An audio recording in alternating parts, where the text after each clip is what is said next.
મિત્રો, ભારતમાં એક સમસ્યા એવી છે જે ખરા અર્થમાં દરેક ભારતીયો માટે માથાનો દુખાવો છે. અને એ સમસ્યા એટલે ધ્વનિ પ્રદૂષણ.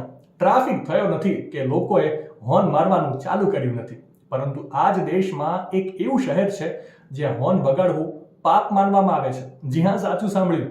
ઉત્તર પૂર્વ ટેકરીઓમાં વસેલું મિઝોરમ અને એની રાજધાની આઇઝોલ, જે એક એવું જાદુઈ શહેર છે જ્યાં ટ્રાફિક જામ થાય ત્યારે કોઈ હોર્ન વગાડતું નથી. કેમ કે આઇઝોલના લોકો શાંતિ અને ધીરજ સાથે પોતાનું જીવન જીવવાનું વધારે પસંદ કરે છે. આ શહેરમાં સાંકડા અને વાંકા ચૂકા પર્વતીય રસ્તાઓ હોવા છતાં અહીં વાહનો કતારમાં ચાલે છે.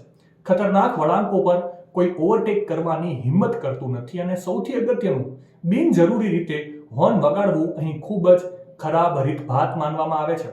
અને આમ કરવા પાછળનું મુખ્ય કારણ તલાવ મંગા ઈહના નામની એક ઊંડી મૂળની પરંપરા માનવામાં આવે છે, જેનો સરળ અર્થ નિસ્વાર્થતા, નમ્રતા અને પોતાના કરતા બીજાનો વિચાર કરવાનો છે. આ ફિલસૂફીને કારણે રાહદારીઓ સાથે ખૂબ આદર કરવામાં આવે છે. જ્યારે કોઈ રસ્તો ક્રોસ કરે છે ત્યારે વાહનો ઓટોમેટિકલી ધીમા પડી જાય છે. જ્યારે પણ શહેરમાં કોઈ આફત આવે છે ત્યારે લોકો કોઈ પણ પ્રકારની હોબાળો કે અંધાધૂંધી કર્યા વિના એકબીજાને મદદ કરવા માટે શાંતિથી લાઈનમાં ઊભા રહે છે. છે ને બાકી એક પોઝિટિવ પરંપરા. માહિતી સારી લાગી હોય તો રીલને વધારે શેર કરજો અને આવી જ અવનવી માહિતી માટે સંદેશ ડિજિટલ સાથે જોડાયેલા રહેજો.